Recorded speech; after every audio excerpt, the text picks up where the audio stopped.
Minha amiga do vinho, hoje eu estou aqui vestida de sommelier, para, na verdade, começar uma série de vídeos onde eu vou ensinar vocês bastante coisas práticas do mundo do vinho. E, além disso, nós vamos começar a treinar juntas aqui, online, os nossos vinhos, as nossas uvas, as nossas delícias. Então, hoje nós vamos estrear essa série com o nosso primeiro vídeo do treino do vinho. Então, eu vou compartilhar a minha tela aqui com você e nós vamos começar a treinar. Eu já estou com o meu uniforme de treino. Você já está preparada? Vamos lá. Preparada para treinar? Então, seja bem-vinda ao nosso treino do vinho Castalha Mulheres do Vinho. E nós vamos começar, na verdade, aqui, com a preparação para o nosso treino. Afinal de contas, para a gente treinar, a gente tem que ter os equipamentos. E a boa notícia é que nossos equipamentos já vêm de fábrica, que são nossos 5 sentidos. Então, vamos aprender um pouco sobre esses nossos equipamentos, que são necessários aqui como preparação para o nosso treino do vinho. Bom, nós vamos aqui conhecer um pouco mais como usar os nossos 5 sentidos no vinho. Na verdade, a favor aqui dessa degustação, desse nosso treino do vinho. Então, nós vamos ver aqui os 5 sentidos, cada um deles. Vamos começar aqui pela visão. A visão é a maneira pela qual a gente se aproxima do vinho, né? Então, através da visão, a gente vai analisar a cor, o aspecto, a limpidez do nosso vinho na taça, e vai ser a primeira aproximação com relação a esse vinho. É como quando a gente conhece uma pessoa nova. A gente vai pelo visual e já tem uma certa opinião, uma certa ideia daquela pessoa, do estilo daquela pessoa, do que ela pode ser, né, ou nos transmitir. Então, a gente começa aqui pela visão. E no caso do vinho, a gente vai deitar a taça para formar justamente essa unha, o que a gente chama de unha aqui na nossa taça, para a gente poder analisar a cor desse vinho, no centro da taça e no anel. A gente pode ter uma tonalidade mais de baixa intensidade, média intensidade ou de uma cobertura maior, quando a intensidade da cor ela é mais intensa e ela faz uma cobertura. Então, geralmente, a gente vai deitar essa taça num fundo branco, vai observar essa cor. Principalmente a diferença entre a tonalidade entre o centro e esse anel, que forma aqui parte dessa nossa unha. E muitas vezes aqui em volta, né, nessa parte do anel, é onde a gente vai começar a ver sinais de que se esse vinho passou por um envelhecimento, ou se ele ainda é um vinho que guarda aí a sua juventude. Então, já começa a dar um pouco dos sinais aí na nossa análise do vinho. A gente também pode deitar a nossa taça e colocar a nossa mão por baixo, né, e dessa maneira a gente vai poder analisar a intensidade. Se a gente não enxergar os nossos dedos, é sinal de que ela tem uma boa cobertura, uma cobertura alta, uma intensidade. E se a gente enxerga nossos dedos, é porque ele tem uma baixa intensidade. Então, eu vou mostrar para vocês, com uma taça, com 2 dedinhos de vinho, nós vamos, então, deitar essa taça e colocar a nossa mão aqui por debaixo da taça e olhar por cima, como se fosse uma lupa. E nós vamos verificar justamente se a gente enxerga ou não os nossos dedinhos aqui. Se a gente enxergar, se ela for mais transparente, né, se o vinho for mais transparente, não tiver tanta cobertura, a gente pode dizer que é um vinho de intensidade baixa. Se a gente enxergar mais ou menos, né, mas não tanto, intensidade média. Se a gente não enxerga nada dos nossos dedos, intensidade alta. Então, isso são as primeiras observações aí com relação ao nosso vinho, né? E a questão aí da visão. A gente vai utilizar nosso primeiro sentido. Agora, a partir daí, a gente passa para o nosso segundo sentido, nossa segunda aí, ferramenta, né? O olfato. A gente vai analisar aspectos da intensidade, da complexidade, da qualidade desse vinho no nosso nariz. Lembrando que o olfato, ele é, na verdade, um sentido que ele começa, na verdade, com a entrada das moléculas aromáticas pelo nosso nariz, que vai atingir essa parte aqui de dentro, onde nós temos ali os neurônios que vão captar essas moléculas e vão levar isso até a região do cérebro, como um impulso elétrico. Então, tudo isso acontece muito rápido, mas justamente a volatilidade dessas moléculas é que vão fazer chegar esses aromas até a nossa parte, né, do cérebro que cuida justamente da nossa memória olfativa.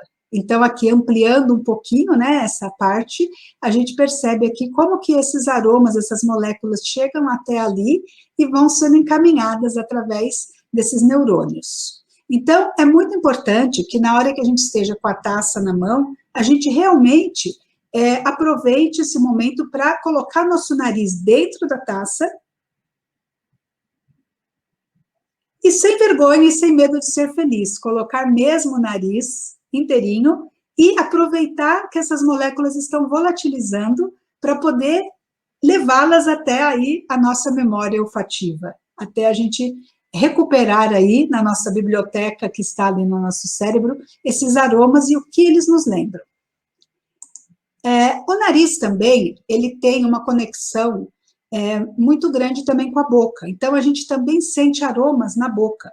Então, aí a gente chama isso de retronasal. Então, o que acontece? Ao mesmo tempo que a gente sente o cheiro pelo nariz, e a gente tem essa percepção do odor através do nariz, a gente também, na hora que levar esse alimento, ou no caso o vinho, na nossa boca, através dessa conexão da boca com o nariz, a gente também vai levar moléculas desse alimento ou desse vinho, né, no nosso caso, o vinho, até o nosso bulbo olfatório também, e também a gente vai ter as percepções de aroma, né, através da nossa boca. E é por isso que quando a gente está resfriada, a gente não sente, né, o sabor dos alimentos, o sabor não, na verdade, os aromas dos alimentos, né, a gente não sente esses alimentos. Se a gente tampar o nariz, a gente acaba interrompendo essa conexão. Então, isso tudo acontece de uma maneira muito rápida, mas é interessante, quando a gente está com o vinho na boca também, perceber esses aromas em boca. E o nosso sentido do paladar? Agora chegamos na boca. Então, no paladar, a gente vai sentir os sabores, né? E vai sentir outros aspectos, a complexidade, a qualidade, a persistência desse vinho, depois que a gente já deglutiu, ainda ele continua na nossa boca por quanto tempo, acidez, amargor. Então, tudo isso são aspectos do nosso paladar.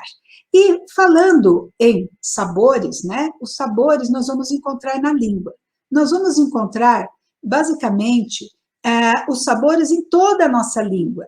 Esse desenho ele é mais ilustrativo para demonstrar que as nossas papilas gustativas, em determinados pontos da nossa língua, a gente tem uma percepção maior de alguns sabores. Porém, é bom lembrar que toda a nossa língua sente todos os sabores. E aqui eu estou trazendo os 4 sabores básicos, né? O doce na ponta da língua é onde a gente mais sente, né? O acidez ou o ácido nas laterais, que se mistura um pouco com o salgado, né? E aí no fundo da boca o amargor.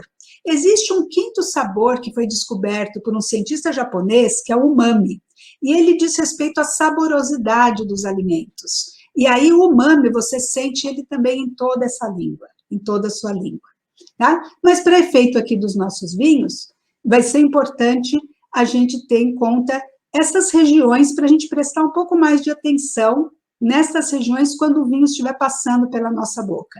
E é importante também que a gente mastigue esse vinho, que a gente deixe esse vinho passar por todas as papilas. Então, o que a gente tem que fazer? Deixar o vinho um pouco na nossa boca.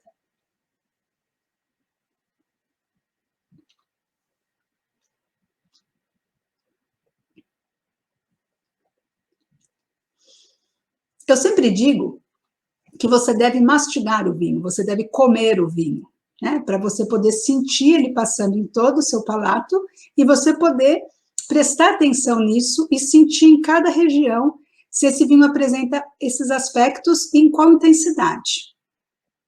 Agora, quando a gente está na boca, também a gente vai utilizar o tato. E o tato é, na verdade, a parte sólida do líquido, né? Então, a gente vai sentir a solidez desse líquido. Isso é um pouco filosófico. Então, assim, o tanino, o corpo, a estrutura, a maciez, tudo isso diz respeito às sensações de tato, né? O calor, né? Então, tudo isso acontece também na boca, e aí a gente começa também a perceber justamente esse vinho no seu todo ali, né? Na sua questão da composição do seu corpo, né? Por isso a gente diz que tem vinhos que são mais leves, são mais líquidos ou passam mais levemente, e tem outros vinhos que são encorpados, que têm mais peso, que têm mais corpo, que têm mais densidade, que têm mais viscosidade.